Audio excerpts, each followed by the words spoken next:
আসসালামু আলাইকুম এভরিওয়ান, কেমন আছেন সবাই? তো ঢাকার উদ্দেশ্যে রওনা হয়ে গেলাম আমরা দুজনে। কেন গিয়েছি, কি কারণে বলতেছি একটু পরে। আর এই পদ্মা সেতু হওয়ার পরে কিন্তু আমার প্রথম যাওয়া ঢাকাতে। আপনাদের ভাইয়ারও সেম, যেহেতু আমরা ঢাকার বাইরে থাকি, ওরকম আমাদের যাওয়া হয় না কোনো প্রয়োজন ছাড়া। আর প্রয়োজনটা ছিল আমার এক্সাম ছিল 10 তারিখে। আর কি বিষয় এক্সাম কি বলতেছি একটু পরে। আর এখানে যে মেট্রো রেলের জন্য টিকিট নিয়ে এখানে শো করে তারপর ভিতরে ঢুকতে হয়।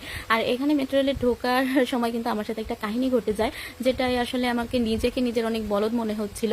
আর অবশেষে ঢোকার পরে এখানের ভিউটা একটু ভিডিও করে নিল আপনাদের ভাইয়া। এখানে কিন্তু অনেক সুন্দর লাগতেছিল বাইরে থেকে দেখতে।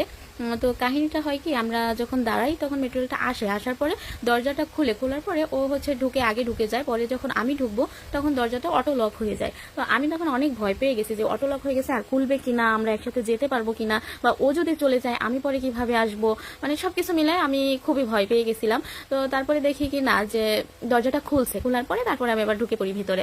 তো আপনাদের